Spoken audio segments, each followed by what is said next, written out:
जय जगन्नाथ, जय श्री श्याम। सभी दर्शकों का क्रांति उड़ीसा मीडिया में स्वागत है। मैं हूं नंद किशोर जोशी।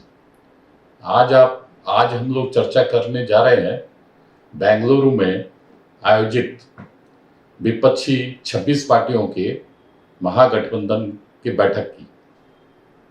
मैं इसे मेरी भाषा में अगर कहूं, जो एक पॉपुलर भी है भारतवर्ष में, this is nothing but old wine in new बोतल।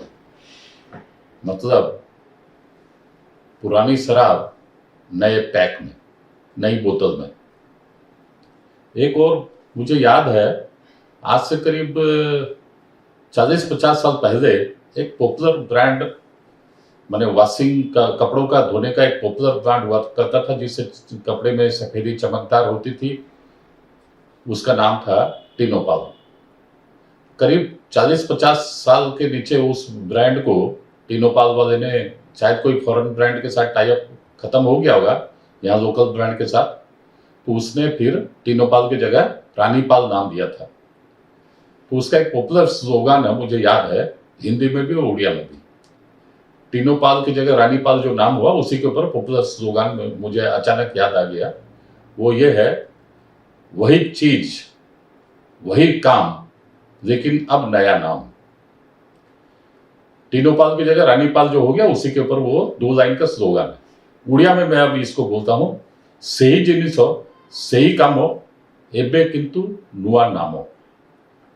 मतलब यही विपक्षी पार्टियां हैं, यही इनका काम है, और इनके सारे कारनामे सारा भारतवर्ष जानता है।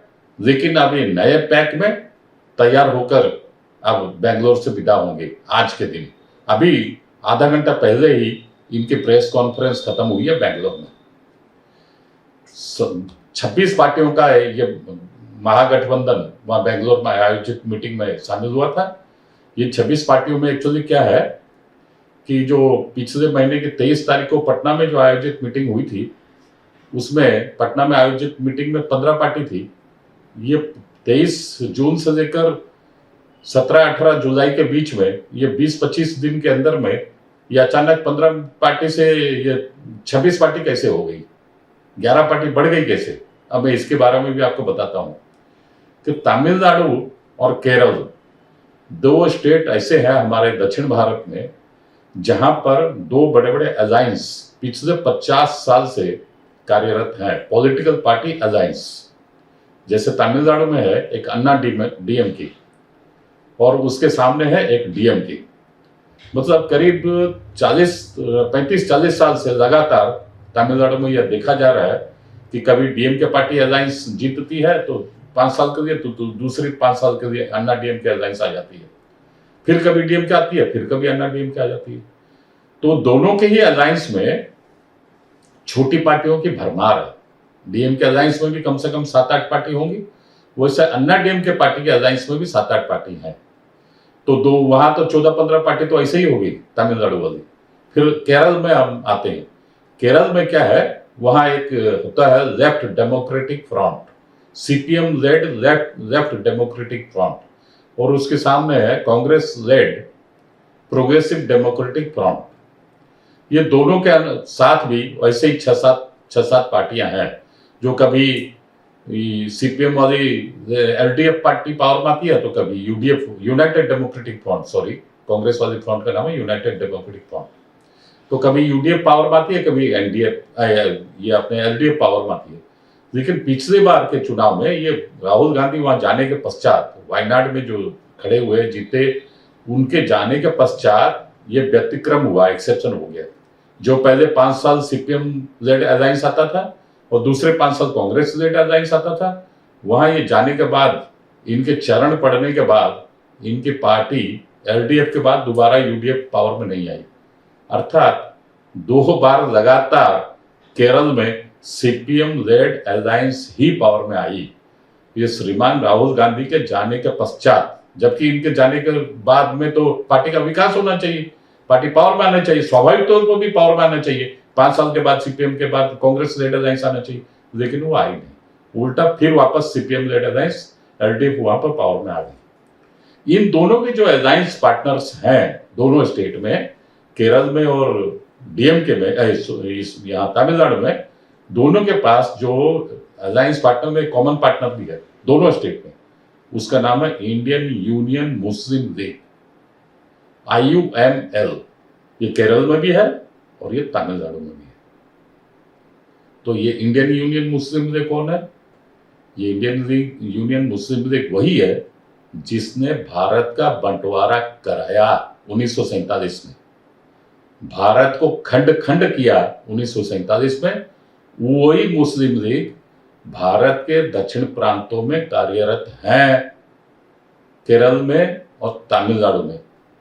और वही मुस्लिम लीग की सपोर्ट से, कांग्रेस की सपोर्ट से, वही मुस्लिम लीग के प्रथम मुख्यमंत्री भी केरल में मोहम्मद कोया वहां मुख्यमंत्री भी बने कांग्रेस के सपोर्ट से।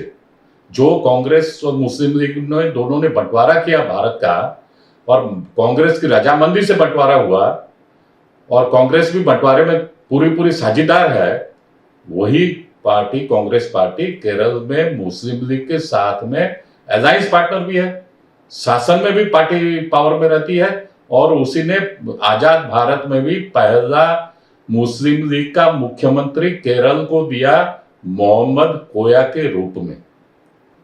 वो इंडियन यूनियन मुस्लिम लीग के भी प्रतिनिधि आज के बेंगलोर में मौजूद थे। तो इस तरह 15 पार्टी से बन गई 26 पार्टी, जो ये तमिलनाडु की और केरल की जो छोटी छोटी पार्टियां हैं, जिनके एक दो MLA या एक दो MP रहते हैं कभी कभी, वही सब भी, वो भी सारे जमावड़े में शामिल थे। इस तरह 23 जून से लेकर आज तक में जो 20-25 रोज का जो गैप है, उसमें ये लोग 10-11 पार्टी भी शामिल हो गई। इस तरह 15 से 26 पार्टियां हो गई। ठीक है, अब इसमें क्या हुआ, इन लोगों ने नाम भी चेंज कर दिया। UPA का जो है था सोनिया गांधी के दौर में, जब मनमोहन सिंह प्रधानमंत्री हुआ करते थे, सोनिया गांधी UPA के अध्यक्ष हुआ करती थी, इन्होंने अपना अलायंस गठबंधन का नाम भी बदल दिया। ममता बनर्जी ने मतलब सुझाव दिया था कि उसमें थोड़ी राष्ट्रीयता की पुट होनी चाहिए, नेशनल का पुट होना चाहिए, तब जाके नरेंद्र मोदी के साथ में हम लोग मुकाबला कर सकेंगे चुनाव में। तो इसलिए राष्ट्रीयता के पुट देने के लिए, नेशनलिटी का रंग देने के लिए इन्होंने UPA की जगह नया नाम दिया है, इंडिया। इसी के लिए मैं बोला हूं, वो जो टीनोपाल रानीपाल वाली बात और ओल्ड वाइन इन न्यू बोतल वाली बात, जिससे कि ये इंडिया के नाम से ये लोग जो अलायंस नाम दिए हैं, उसलिए मतलब लोगों को भ्रमित करने के लिए कि हम लोग देशभक्त हैं, हम लोग राष्ट्रभक्त हैं, राष्ट्रीयता हमारे में कूट कूट के भरी है, नरेंद्र मोदी केवल राष्ट्रीयता की ढोंग करते हैं, वो कुछ नहीं कर पाते, हम ही लोग सब राष्ट्र को संभालेंगे, अच्छे से संभालेंगे इत्यादि। इसके अलावा यहाँ एक दो बातें और भी कहना चाहूंगा कि इन्होंने आपस में जो मतलब उनके मसौदे में था, एक तो मणिपुर, जो अभी समझिए कि मणिपुर के आगे अभी तक मतलब सुलग रहा मणिपुर, आग थोड़ी ठंडी हुई है लेकिन बुझी नहीं है, और दूसरा ये बेकारी समस्या, हमारी बेरोजगारी। और भी एक दो पॉइंट है, लेकिन मैं ज्यादा इन 2 पॉइंट के ऊपर ही फोकस करूंगा। आज जो मणिपुर है, हमारे नॉर्थ ईस्ट स्टेट है मणिपुर, जो मणिपुर की जो डेमोग्राफी चेंज हुई है, वहां की जो जनसंख्या में जो परिवर्तन हुआ है धर्म संबंधी, वो किसकी देन है? ये कांग्रेस पार्टी की देन है। कांग्रेस पार्टी ने भारत में क्रिश्चियनिटी के प्रचार प्रसार में 100% सहयोग दिया है। ये जो कलकत्ता में थी मदर टेरेसा की मिशनरी को इन्होंने बहुत बढ़ाया है, और वो बढ़ावा देने के कारण पूरा नॉर्थ ईस्ट स्टेट में एक एक स्टेट ऐसे हो गए हैं, जैसे मिजोरम, नागालैंड, वहां करीब 96-97% लोग क्रिश्चियन हो गए हैं। मणिपुर की हालत यह है कि यहाँ 48% क्रिश्चियन है, 52% हिंदू है, मैतई। तो ये जो क्रिश्चियन हुए हैं 48% क्रिश्चियन, मजे की बात यह है कि ये क्रिश्चियन लोगों की आज की भी पॉपुलेशन में 48% है मणिपुर में, लेकिन 90% वहां के जमीनों पर, वहां की भूमि पर कब्जा इन्हीं लोगों का है। कुकी वर्सेस मैतई, आप लोग भी सुने होंगे, जो करीब 1.5-2 महीने से अभी चल रहा है, कुकी बनाम मैतई, कि क्या कुकी क्या है, सारे के सारे मैक्सिमम इसमें क्रिश्चियन है और सारे के सारे कन्वर्टेड है और सारे के सारे आजादी पश्चात मतलब कन्वर्टेड हुए, हिंदुस्तान की आजादी के पश्चात कन्वर्टेड हुए और सारों को कन्वर्सन करने में मुख्य भूमिका मदर टेरेसा की रही है।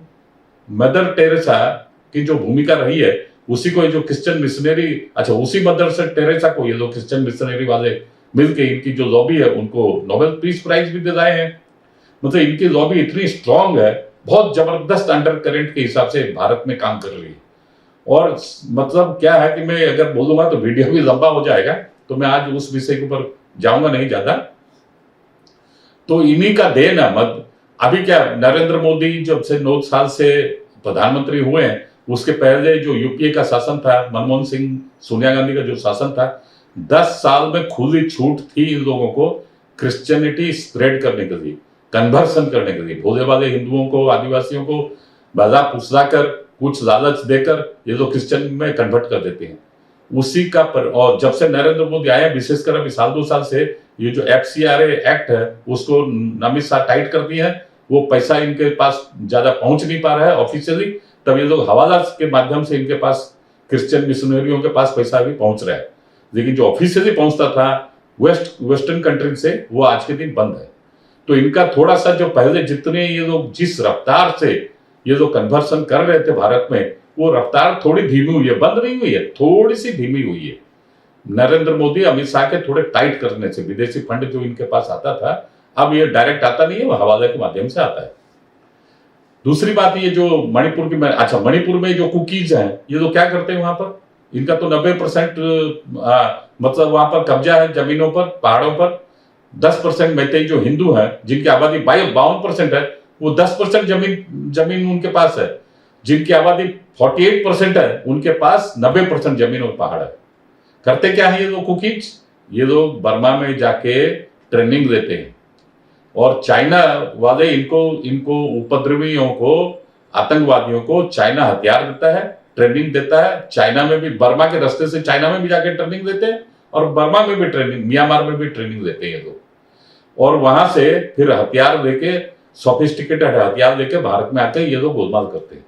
दूसरा क्या करते हैं, ये जो पहाड़ों के ऊपर ये लोग गांजा, अफीम, चरस, ब्राउन शुगर इत्यादि चाष करते हैं, खेती बाड़ी करते हैं और सारे हिंदुस्तान में ये लोग सप्लाई करते हैं। तो इस तरह से इनका धंधा फल फूल रहा है। अभी जो मणिपुर में जो सरकार है, ये बीजेपी वाली रेड अलायंस की सरकार है, वो इनके जो धंधे पर, ये जो चरस नशा के जो धंधा था उसके ऊपर थोड़ा वो लगाम कसने की कोशिश की है। तो ये लोग पलट के अभी वहां पर 1.5-2 महीना से उपद्रव फैला रखे हैं। और भारत सरकार तो क्या, ये भारत की मिलिट्री के साथ में टक्कर दे रहे हैं लोग। माने इनके आप समझिए कि भारत की फौज के संग में ये लोग टक्कर देने के तैयार है। और पूरे मणिपुर को ये लोग जला के रखे थे 1-1.5 महीना से। अभी थोड़ा बहुत कंट्रोल में ये लोग आए हैं। दूसरी ये लोग बोलते हैं बेरोजगारी, जो इनका मुख्य मुद्दा हो रहा है बेरोजगारी। अरे भैया, बेरोजगारी, गरीबी, जब से देश आजाद हुआ है करीब 76 साल होने में आया। 60 साल तो करीब 60 साल तो आप ही थे हमारे देश में। इंदिरा गांधी का पॉपुलर स्लोगन था 1971 के लोकसभा चुनाव में, गरीबी हटाओ। यही राहुल गांधी की दादी जी है इंदिरा गांधी, उन्होंने पॉपुलर स्लोगन दिया था गरीबी हटाओ। 1971 में दिया था जी। 29 साल और ये 23 साल, 52 साल हो गया। तुम खाली स्लोगन ही देते रहोगे क्या? काम नहीं करोगे फील्ड में? क्या काम किया इन्होंने? अगर वास्तव में सही में काम अगर किए रहते, 75-76 साल के आजादी के पश्चात 60 साल तक आप शासन में रहे और आप गरीबी हटा नहीं सके, बेरोजगारी हटा नहीं सके, कुछ एम्प्लॉयमेंट जनरेशन कर नहीं सके। और अभी जो बंदा अभी 9 साल से कार्यरत है, आप बोलते हो बेरोजगारी की जिम्मेदार वो है। अरे भैया, उसके पहले 10 साल कौन था? 2004 से 2014 राहुल गांधी जी की मम्मी थी Sonia Gandhi, de facto prime minister. Manmohan Singh तो नाम के प्राइम मिनिस्टर थे, काम की तो प्राइम मिनिस्टर यही थी। तो अपने जिम्मेदारी कुछ नहीं लेंगे, दूसरों को जबरदस्ती उनके ऊपर जिम्मेदारी थोपेंगे, जबरदस्ती उनको बदनाम करेंगे। दूसरी बात मैं अब आता हूं कि ये बोल रहे हैं, आज अरविंद केजरीवाल का जो उस प्रेस कॉन्फ्रेंस में वो भी बोल रहे थे कि हिंदुस्तान पिछले 9 साल में कोई तरक्की नहीं किया है। मैं अरविंद केजरीवाल जी को जानकारी थोड़ा पुख्ता कर दूं, उनको थोड़ा बता दूं। मॉर्गन स्टैनले बोल के एक अमेरिकन एजेंसी है जो फाइनेंशियल रिपोर्ट प्रस्तुत करती है पिछले सैकड़ों सालों से, मॉर्गन स्टैनले। अभी हाल में उनका रिपोर्ट आया था 8-10 दिन 12 दिन के नीचे। उन्होंने भारतवर्ष के ऊपर आकलन किया है कि वर्ल्ड में सबसे फास्टेस्ट ग्रोइंग इकोनॉमी अगर किसी के है तो वो है भारत की, नंबर 1। नंबर 2, उन्होंने आकलन किया है 2047 तक भारत दूसरी आर्थिक शक्ति होगी, second largest economy of the world. ये कौन बोल रहा है? अमेरिकन एजेंसी जो है, फाइनेंशियल एजेंसी, उन्होंने उनका मतलब आकलन है मॉर्गन स्टैनले का। और उन्होंने यह भी कहा है कि अमेरिका को पीछे छोड़ेगा भारत, 2 नंबर इकोनॉमी होगा, सेकंड लार्जेस्ट इकोनॉमी 2047 तक, और अमेरिका होगा 3 नंबर। अमेरिका की एजेंसी बोल रही है अमेरिका के बारे में, और अमेरिकन एजेंसी बोल रही है भारत के बारे में कि अमेरिका होगा 3 नंबर, भारत होगा 2 नंबर। फिर सैकड़ों साल पुरानी है मॉर्गन स्टैनले, उनका आकलन है, मैंने अभी आपको बताया। और कुछ बातें मैं अभी आपको बताऊं। ये जो 10 साल तक यहाँ ए.के. एंटोनी केरल के ही है, एमपी थे, डिफेंस मिनिस्टर भी थे। 10 साल के अंदर में 2004 से 2014 के बीच कोई इन्होंने रक्षा सौदा नहीं किया, डिफेंस डील किसी से कुछ नहीं हुई, कोई डिफेंस कुछ खरीदा नहीं गया, कुछ भी नहीं हुआ, ना पनडुब्बी, ना हवाई जहाज, ना और कोई मतलब मिलिट्री हार्डवेयर, कुछ नहीं खरीदे लोग। जो थोड़ा बहुत स्पेयर पार्ट्स वगैरह आता था वो बस उतना मेंटेनेंस के लिए, बाकी कुछ नहीं खरीदे। क्यों नहीं खरीदे? इसलिए नहीं खरीदे कि इनको मालूम है कि कमीशन खोरी के बिना तो हथियार खरीदा नहीं जाएगा, और जब तक कमीशन खोरी मतलब एक सेटल नहीं होगी तब तक काम नहीं होगा। चाहे डिफेंस जो हमारा देश की सुरक्षा, रक्षा सुरक्षा जाए भाड़ में, इनको पहले कमीशन चाहिए, रक्षा सुरक्षा तो बाद में है, पानी लेने गया, तेल लेने गया, तो इनका कोई कमीशन का, डिफेंस का, इनको मालूम है बोफोर्स गन के चक्कर में राहुल गांधी निपटा दिए गए थे इलेक्शन में। तो फिर कभी कोई लफड़ा उफड़ा होगा, उसके पहले कमीशन तो खा लो। कमीशन खाने के चक्कर में, कमीशन इनको नहीं मिल सका, इसके चक्कर में इन्होंने 10 साल तक हमारे डिफेंस के मामले में देश के स्वार्थ के साथ इन्होंने सौदा किया है, कंप्रोमाइज किया है। और दूसरा, फिर चाइना की तरफ से भी प्रेशर था कि कोई डिफेंस डील मत करो, कोई हथियार मत खरीदो, कमजोर रहो। ये चाइना की तरफ से भी इनके ऊपर प्रेशर था। मनमोहन सिंह जी के सरकार के समय में मनमोहन सिंह, मैडम सोनिया गांधी, राहुल गांधी तीनों भी गए थे चाइना के टूर में। उन्होंने उस समय एक सीक्रेट एग्रीमेंट भी किया था कम्युनिस्ट पार्टी, वो उसमें शी जिनपिंग भी उस समय मौजूद थे। वो जो एग्रीमेंट साइन हुआ है 2 पार्टियों के बीच, कम्युनिस्ट पार्टी ऑफ चाइना और इंडियन नेशनल कांग्रेस, 2 पार्टियों के बीच में पार्टी टू पार्टी एक एग्रीमेंट साइन हुआ है, अंडरस्टैंडिंग एग्रीमेंट साइन हुआ है। और उसमें पार्टी, उस समय नेशनल कांग्रेस के वाइस प्रेसिडेंट हुआ करते थे राहुल गांधी, और उनके जो मतलब चाइनीज कम्युनिस्ट पार्टी के एक बड़े नेता ने साइन किया। वो क्या साइन हुआ है, ये 10-12 साल के नीचे की बात है, जिस समय यूपीए पावर में थी। क्या साइन किए हैं ये आज तक किसी को मालूम नहीं, ना तो चाइना की जनता जानती है, ना भारत की जनता जानती है। तो इससे यहाँ पर पॉलिटिकल लोगों के जो पंडित हैं, जो मीडिया कर्मी हैं, बहुत सारे लोग एनालिसिस करते हैं कि इनका एक जो इनको पब्लिक में ये लोग किए नहीं, पब्लिक डोमेन में आया नहीं इनका क्या क्या एग्रीमेंट हुआ था। तो लोगों का आकलन ये है कि इन्होंने सीक्रेट पैक्ट वहां किया था कि भारत कोई भी खरीदारी, या भारत डिफेंस में और कुछ आगे बढ़ेगा नहीं, कोई मैन्युफैक्चरिंग भी नहीं करेगा, कुछ भी नहीं करेगा, ये इनकी सीक्रेट अंडरस्टैंडिंग थी। लेकिन जब से नरेंद्र मोदी आए हैं 9 साल में, पूरा जितना बॉर्डर रोड ऑर्गेनाइजेशन को एक्टिव कर दिए, हजारों किलोमीटर पाकिस्तान बॉर्डर के पास, चाइना बॉर्डर के पास हजारों किलोमीटर रोड बनाए हैं। और ये जो राफेल, फ्रांस से तो 36 राफेल पहले भी आ चुके हैं, और 26 राफेल का भी तुरंत अभी सौदा भी हुआ है। फिर वो मेक इन इंडिया के तहत वहां मैक्सिमम पार्ट्स यही बनाए जाएंगे। सबमरीन का सौदा हुआ है, और बाकी जो आर्मी के बारे में, एयरफोर्स के बारे में, नेवी के बारे में भी काफी काम हुआ। तो ये जो सारे, इनको दिखता ही नहीं है, अरविंद केजरीवाल को नहीं दिखता, किसी अपोजिशन पार्टी के लोगों को नहीं दिखता है। अब मैं रेलवे के ऊपर बोल रहा हूं, रेलवे में हजारों किलोमीटर नई नई रेल, नई नई ट्रैक बिछी है, नई माने रेल पटरियां बिछी है, नई नई ट्रेनें शुरू हुई हैं, वंदे भारत ट्रेन शुरू हुई है। आज का तो मतलब ऐसा है कि हर कोई एमपी, हर स्टेट मांग रहा है वंदे भारत। वंदे भारत ऐसी ट्रेन स्टार्ट हुई है, हर स्टेट मांग कर रहा है, और इनको रेलवे का विकास भी नहीं दिखता है।